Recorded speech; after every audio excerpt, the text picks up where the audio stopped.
창세기 15장 13절로 21절 말씀입니다. 구약성경 18쪽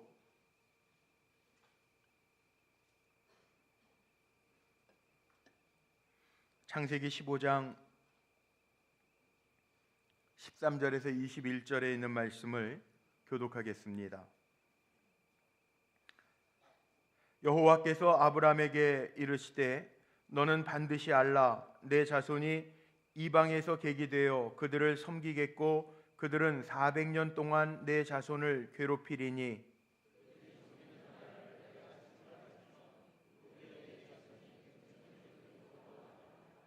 너는 장수하다가 평안히 조상에게로 돌아가 장사될 것이요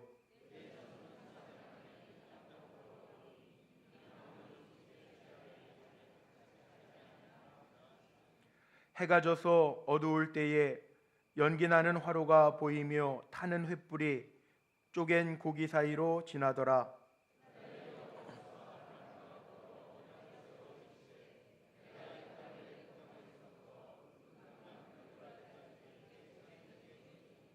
곧 겐 족속과 그니스 족속과 감몬 족속과 합독합니다. 아모리 족속과 가나안 족속과 기르가스 족속과 여부스 족속의 땅이니라 하셨더라. 아멘. 신약성경 마태복음 2장 1절로 12절에 있는 말씀입니다. 마태복음 2장 1절로 12절에 있는 말씀, 신약성경 이쪽에 있습니다. 교독하겠습니다. 헤롯 왕 때에 예수께서 유대 베들레헴에서 나심에 동방으로부터 박사들이 예루살렘에 이르러 말하되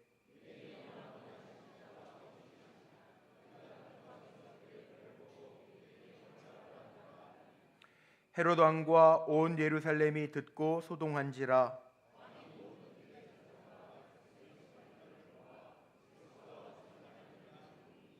이르되 유대 베들레헴이오니 이는 선지자로 이렇게 기록된 바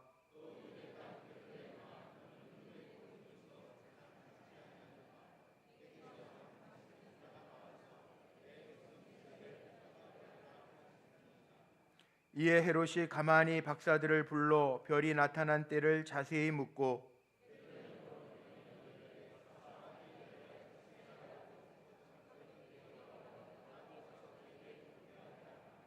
박사들이 왕의 말을 듣고 갈새 동방에서 보던 그 별이 문득 앞서 인도하여 가다가 아기 있는 곳 위에 머물러 서 있는지라. 집에 들어가 아기와 그의 어머니 마리아가 함께 있는 것을 보고 엎드려 아기께 경배하고 보배압을 열어 황금과 유향과 몰약을 예물로 드리니라. 그들은 꿈에 헤롯에게로 돌아가지 말라 지시함을 받아 다른 길로 고국에 돌아가니라. 아멘. 오늘은 대강절 네 번째 주일, 마지막 주일임과 동시에 이번 주간에는 성탄절이 있는 주간입니다. 아기 예수의 탄생, 하나님께서 징조를 보여주셨는데 별의 징조를 보고 동방 박사들이 아기 예수를 찾아와 경배했던 것처럼 내 인생에 말씀하시고 보여주시는 징조를 통하여 하나님을 예배하는 예배의 영성으로 날마다 나아가는 믿음의 종들이 되시기를 주님의 이름으로 축복합니다. 성탄절이 목요일 날 있습니다. 사람들은 크리스마스다 그래서 이 날을 즐기고 좋아하는데, 물론 크리스마스가 좋은 날이죠. 예수님이 이 땅에 오신 날인데 우리는 날이 좋은 게 아니고 휴일이기 때문에 좋은 것이 아니고 하나님이 임마누엘 우리와 함께 하시기 때문에 우리에게는 기쁨의 날이고 좋은 날이고 예수님을 경배하는 날인 줄로 믿습니다. 특별히 빛으로 오신 주님, 우리에게 생명을 주러 오신 주님, 평화의 왕으로 오신 주님을 고백하는 믿음의 종들이 되시기를 바랍니다. 하나님은 약속하신 대로 이루시는 하나님이십니다. 이사야서 우리가 잘 아는 7장 14절 말씀에 보면 이미 주님이 이 땅에 오시기 500년 전에 이사야 선지자를 통해서 메시아를 보내주시겠다고 약속하신 대로 보내주신 것입니다. 이사야서 7장 14절에 이런 말씀이 있습니다. 그러므로 주께서 친히 징조를 너희에게 주실 것이라. 보라, 처녀가 잉태하여 아들을 낳을 것이요 그의 이름을 임마누엘이라 하리라.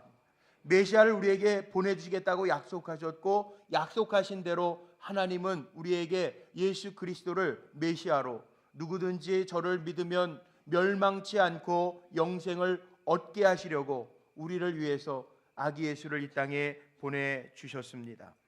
그러기에 하나님이 우리와 함께 하신다, 예수님이 나의 주인이시고 예수님이 나의 생명의 빛입니다 라고 고백하며 살아야 합니다.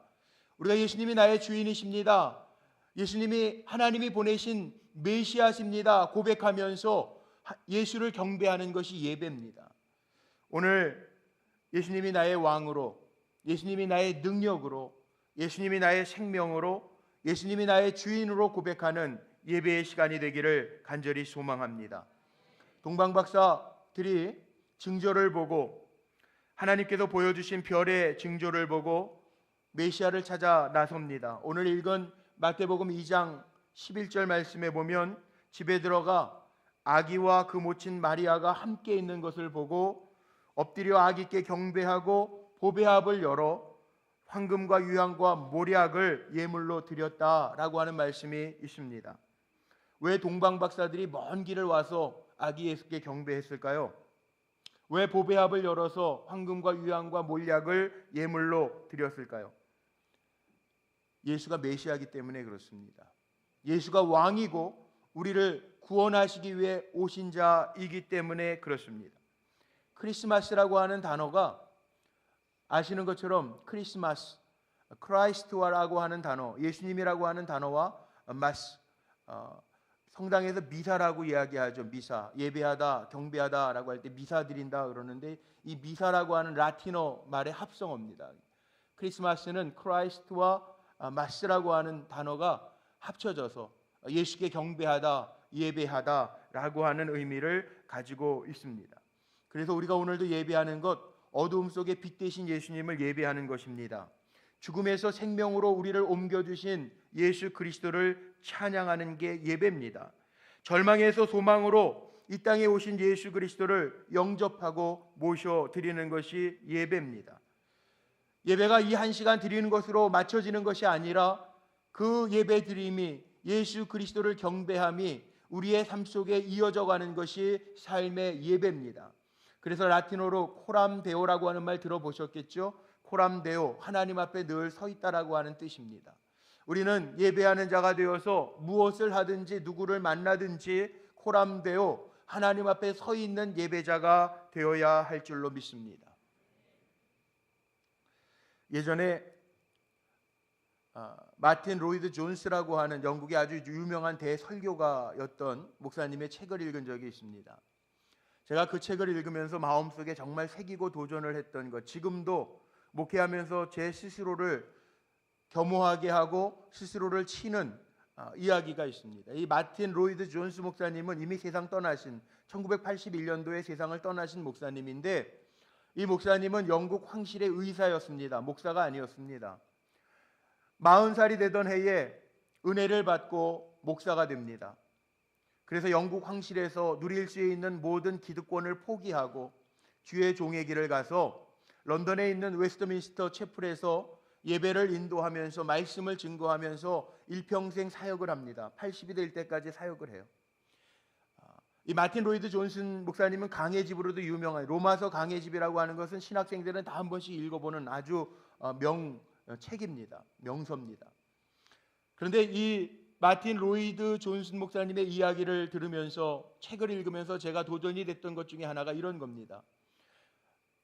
40살에 의사의 직분을 내려놓고 영국 황실에서 누릴 수 있는 모든 기득권을 내려놓고 목회자의 길을 가면서 이제 80이 넘어서 사역을 할 수 없을 때, 육신이 연약해져서 병 들어갔을 때 후배 목사들이 찾아와서 이 로이드 존스 목사님에게 물어봅니다. 목사님, 일평생 정말 좋은 책도 많이 쓰셨고 또 하나님의 말씀을 강해하시면서 사셨는데, 목사님이 가장 진지하게 살아가면서 스스로 가지셨던 질문이 뭡니까? 이렇게 물어봐요.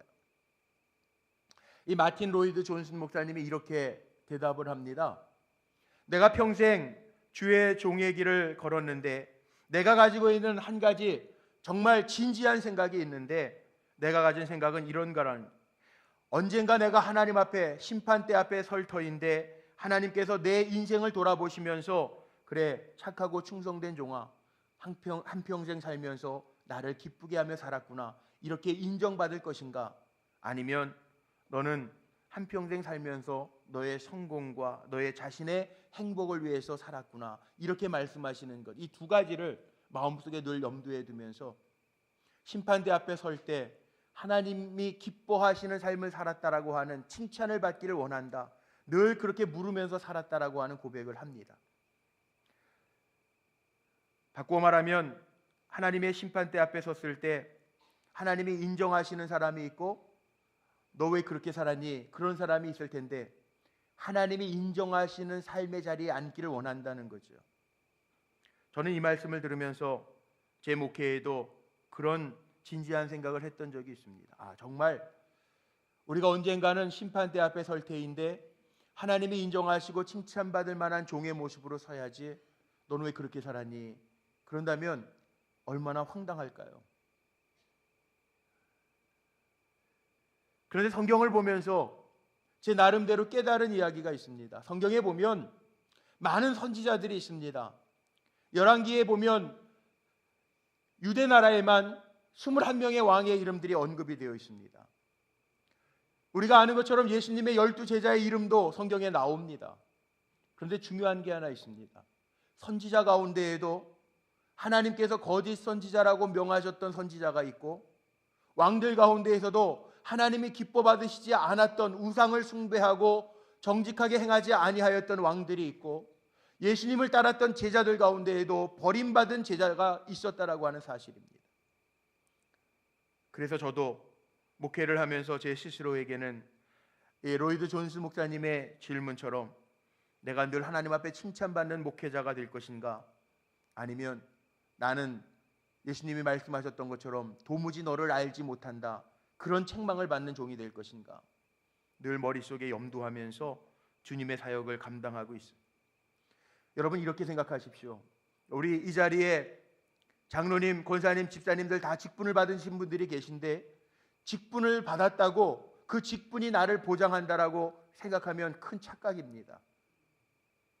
마틴 로이드 존스 목사님이 얘기했던 것처럼 우리가 심판대 앞에 섰을 때 정말 예수님이 나를 위하여 오셨다고 그랬는데 나를 오신 주님을 기쁘시게 하면서 살아가는 삶의 모습이 있는지 늘 점검하면서 살 수 있는 믿음의 종들이 되시기를 바랍니다. 지금도 저는 그렇게 기도합니다. 저를 위해서 기도할 때에는 하나님, 세상에서 유명한 목사가 되기보다는 하나님이 인정하시고 칭찬하실 만한 진실한 목사가 되게 해 주옵소서 기도합니다. 사람들이 서울대학교 다 좋은 것 압니다. 삼성의료원 가장 좋은 병원인 것 압니다. 그런데 서울대학교 총장이 누구냐고 물어보면 모릅니다. 삼성의료원 병원장이 누구냐고 물어보면 모른다고 얘기합니다. 저는 우리 불꽃교회도 그런 교회가 되기를 원합니다. 공성훈 목사라고 하는 이름이 알려지는 교회가 아니라 사람들이 볼 때 불꽃교회가 좋은 교회라고 소문나기를 간절히 소망합니다. 사실 건강한 교회는 그런 교회고, 그런 교회라면 성도들이 하나님 향하여 언젠가 주님 앞에 설 때 부끄럽지 아니한 모습으로 세워지는 성도들이 있는 교회가 좋은 교회라고 믿습니다.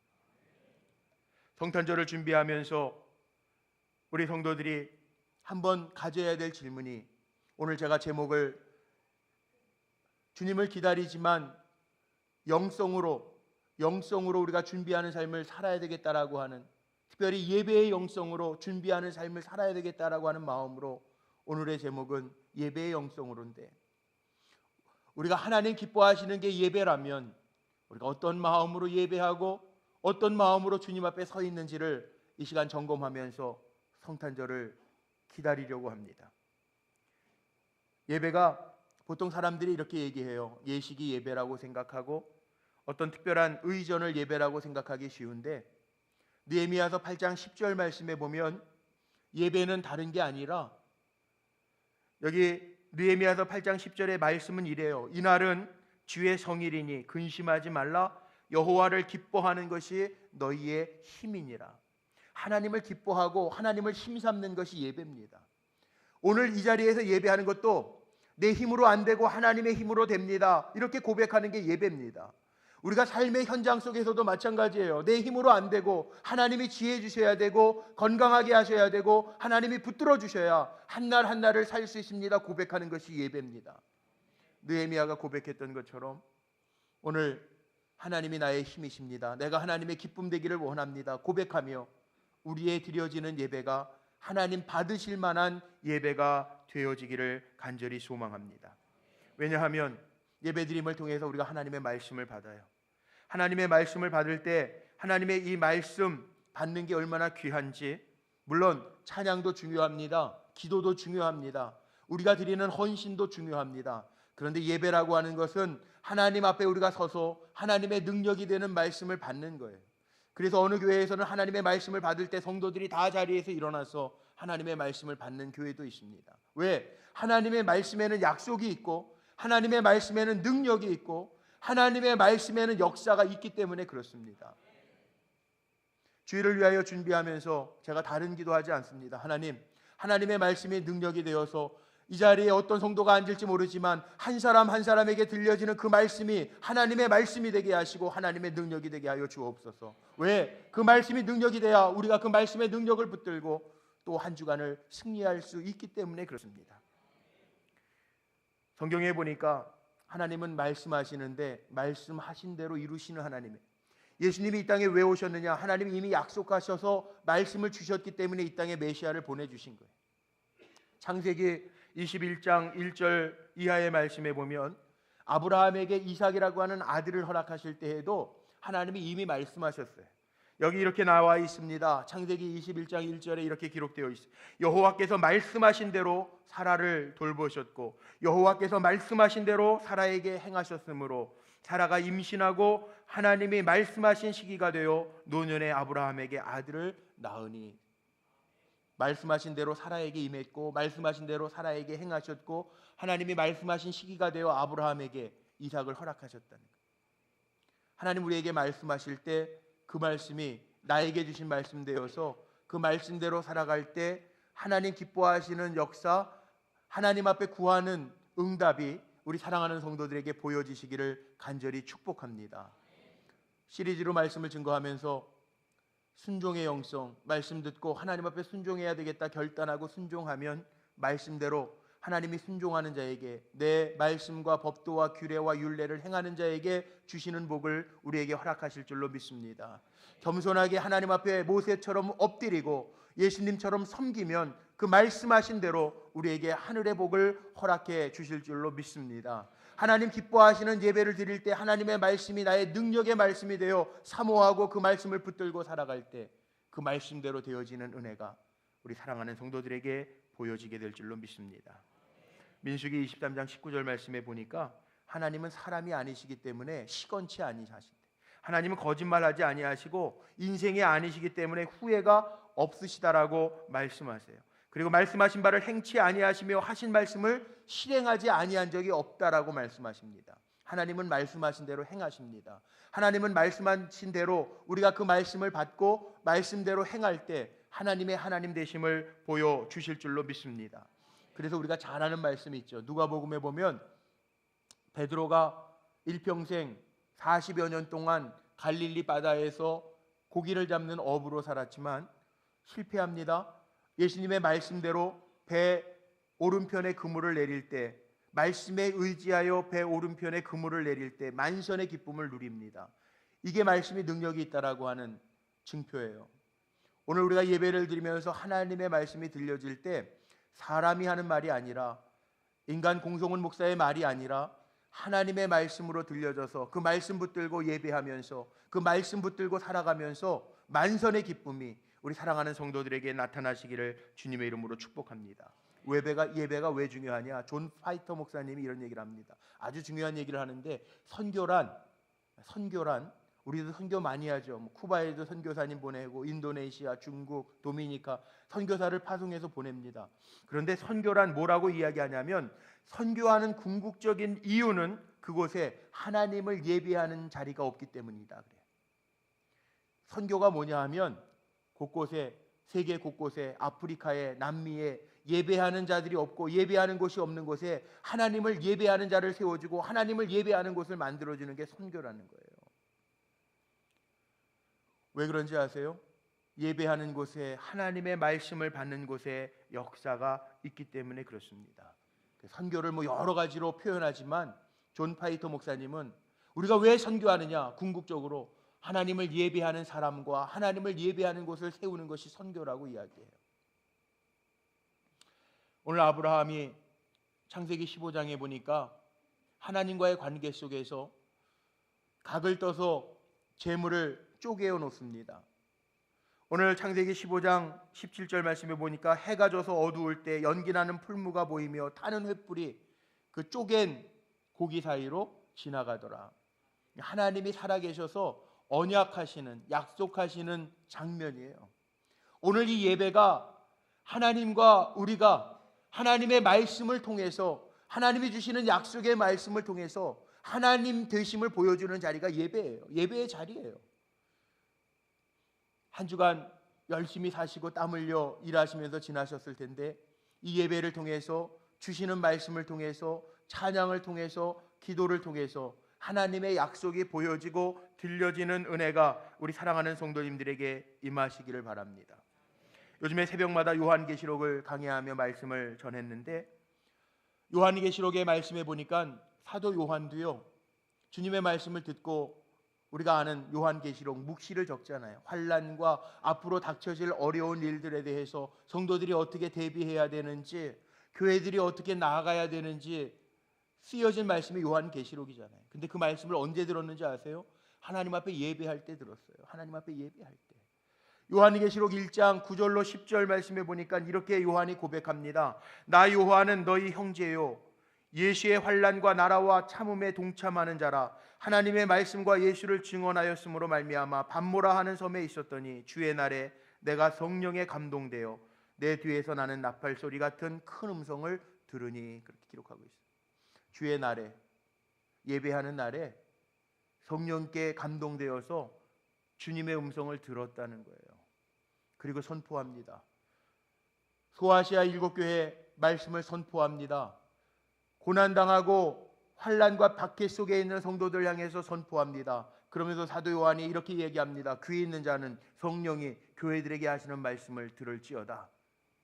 우리 불꽃교회가 온 성도가 귀 있는 자가 되어서 예배 시간마다 하나님이 우리에게 주시는 성령의 감동된 말씀을 받아 말씀에 순종하며 예배의 영성으로 나아갈 때 우리 등 뒤에서 역사하시는 하나님의 손길을 체험하며 사는 성도들이 많아지시기를 간절히 소망합니다. 동방박사가 아기 예수께 경배하고 나아갈 때에도 마찬가지입니다. 오늘 읽었던 마태복음 2장 12절 마지막 절에 보니까 아기 예수께 경배하고 돌아가는데 음성이 있습니다. 하나님의 지시가 있습니다. 헤로데게로 가지 말고 돌아서 가라. 그래서 돌아서 고국으로 돌아갑니다. 하나님 앞에 예배할 때마다 주시는 음성이 있고 지시가 있었어요. 오늘도 예배 자리에 나오셔서 하나님을 예배하는데 하나님의 주시는 영적인 음성이 예배자, 우리 사랑하는 성도님들의 귓가에 다 들려지시기를 주의 이름으로 축복합니다. 어제 핸델의 메시아 대연주회가 있었는데 참 은혜롭게 우리 찬양대원들이 수고해 주셔서 정말 은혜가 넘치는 대연주회였습니다. 지난 주간에 팜플렛 순서지를 만들면서 저에게 초대의 글을 써달라고 음악부에서 요청을 하셔서 제가 좀 음악에 무례하니라 핸델이 누군지, 메시아 공연을 하는데 좀 걸맞게 초대글을 써야 될 것 같아서 핸델의 메시아에 대한 연구를 좀 했습니다. 그런데 재미있는 이야기들이 참 많더라고요. 이 핸델의 메시아, 이 핸델이 음악의 어머니라고 그러죠. 음악의 아버지는 바하고 음악의 어머니는 핸델이에요. 둘이 부부가 아닙니다. 둘이 부부가 아닌데 왜 그랬냐면 이 바하는 여러 곡을, 대곡을 쓰는데 음악적인 그 스킬, 기술이 남성스럽고 강하고, 그래서 음악의 아버지. 그 다음에 음악의 스타일이 좀 여성스럽고 섬세해서 핸델을 음악의 어머니라고 표현을 했더라고요.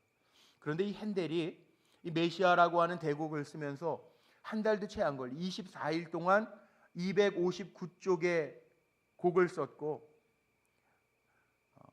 음악을 만들면서 이 번호를 매겨서 우리가 제일 핸델의 메시아하면 인상에 남는 음악이 44번 합창 할렐루야. 예. 그런데 핸델이 24일 동안 259쪽이나 되는 곡을 써 내려가면서요, 원래 44번 할렐루야가 클라이막스가 아니고 51번 합창이 핸델 음악의 클라이막스라는 거예요. 근데 그 내용은 존귀와 영광을 받으시기에 합당한 어린 양, 그 곡이에요. 어제도 들었어요. 그리고 어제 마지막 곡이 53번 아멘송이었어요. 그런데 이 대클라이막스 곡을 연주한 후에 53번 노래는요 5분 내내 아멘이에요. 아멘. 기억나십니까? 어제 마지막 곡 아멘. 아멘송인데 가사가 없습니다. 아멘만 43번 이어지는. 왜 아멘을 그렇게 많이 했느냐? 마땅히 존귀와 찬양과 영광을 받으실 아기 예수, 우리를 위하여 나신 왕, 그 예수를 찬양하자. 아멘 아멘 아멘 아멘 43번이 나온다. 근데 그 43번 가운데 쉼표가 있대요. 왜 쉼표가 있느냐? 왜 쉬는 시간이 있느냐? 회중들로 하여금 그 아멘에 동참하라는 얘기예요. 오늘 우리를 위하여 오시는 평화의 왕, 생명의 왕 예수 그리스도를 기다리면서 우리의 찬양이 예배당 안에서만 그쳐지는 게 아니라 우리의 삶 속에서도 마땅히 내 삶을 통하여 영광 받으실 아기 예수께 아멘 아멘 아멘 할 수 있는 예배의 영성이 우리 사랑하는 성도들에게 이어져 가시기를 주의 이름으로 간절히 축복합니다. 유명한 성탄절 일화를 하나 말씀드리면서 오늘 말씀을 마치려고 하는데, 어렸을 때 교회 다니신 분들은 한 번씩 이 성탄절이면 이 연극이 기억나실 겁니다. 저도 이 연극을 했던 기억이 나요. 빈방이 있습니까? 성탄절이면 어김없이 꼭 한 번씩은 하는 성극이죠. 빈방이 있습니까? 그런데 미국에서 이 성탄절 성극을 준비하는데 선생님이 아이들을 캐스팅하잖아요. 요셉을 세워야 되고 마리아를 세워야 되고, 그 다음에 아기 예수는 보통 인형 가지고 많이 하잖아요. 인형 해야 되고, 그 다음에 여관방 주인도 만들어야 되고. 그런데 아이 가운데 랄프라고 하는 한 아이가 있었는데, 이 아이는 정서장애입니다. 지체장애, 정서장애자예요. 선생님의 마음에는 다른 멀쩡한 정상적인 아이도 있지만 성탄의 의미를 좀 되살려주고 싶어서 이 아이를 참여케 하려고 여관 주인의 역할을 맡겼어요. 정서장애자이기 때문에 대사가 많지 않고 방이 없습니다, 방이 없습니다, 방이 없습니다 3번만 하면 되는 대사예요. 그래서 이 정서장애자에게 선생님이 정말 잘, 야 이럴 때 억양을 이렇게 해서 방이 없습니다 이렇게 얘기해야 돼, 잘 알려줬어요. 연습도 다 마쳤습니다. 성탄절 전야에 이 연극을 하는데 요셉이 마리아와 함께 찾아와서 여관 문을 두둥깁니다. 주인이 나와서 랄프가 이야기합니다. 방이 없습니다. 요셉이 다시 이야기합니다. 지금 추운 날인데, 지금 마리아가 애를 낳아야 되는데, 내 아내가 애를 낳아야 되는데 애를 낳을 곳이 없습니다. 랄프가 또 울먹이면서 이야기합니다. 방이 없습니다. 요셉이 3번째로 이야기합니다. 정말 없습니까? 사정하겠습니다. 이 추위에 우리로 하여금 어디로 가야 될까요? 아기가 곧 나올 것 같은데. 근데 이 랄프가요 대답을 못하는 거예요. 옆에서 지켜보던 선생님이 계속 랄프 방이 없습니다, 방이 없습니다. 그래서 눈치를 보다가 이 랄프가 마지막에 방이 없어요 이야기했어요. 그리고 요셉과 마리아가 돌아서는 순간 울면서 랄프가 이렇게 얘기합니다. 저기요, 근데 내 방이 있으니까 내 방에서 나면 안 될까요?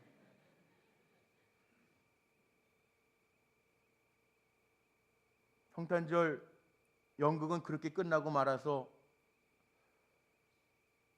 상황에 안 맞는 연극으로 끝났을지 모르지만 그 순간 그 정서장애였던 랄프 때문에 연극을 보던 많은 사람들이 눈물바다가 됐다라고 하는 일화가 있어요. 성탄절 이야기가 랄프를 통해서 예전에 예수님의 상황이 묘사된 것이 아니라 랄프라고 하는 정서 장애자 어린아이를 통해서 우리의 성탄절이 되었다는 거죠. 오늘 말씀을 정리하며 마칩니다. 동방박사가 예수님께 경배했던 이 이야기가 2000년 전의 이야기가 아니고 랄프가 성탄절 전에 공연했던 성탄절 연극이 미국의 이야기가 아니고 오늘 아기 예수를 기다리면서 우리의 마음이 뜨거워져서 주님의 탄생을 기다리면서 주님을 생각하면서 주님을 진정으로 예배할 수 있는 감격이 우리 사랑하는 성도님들 심령 가운데 세워지시기를 간절히 소망합니다. 신실하게 하나님의 말씀을 잘 받아서 예배 때 들려지는 하나님의 말씀이 나의 말씀이 되고 능력의 말씀이 되고 약속의 말씀이 되어서 그 말씀대로 이루어지는 역사가 오늘 예배하며 주님을 의지하겠다고 고백하는 저와 여러분의 삶 속에 보여지시기를 주의 이름으로 간절히 축복합니다. 그래서 예수님이 오시는 성탄절 되시기를 바랍니다. 내 안에 예수님이 오시는 성탄절, 내 안에 하나님의 약속의 말씀이 이루어지는 성탄절이 되시기를 주님의 이름으로 간절히 축원합니다.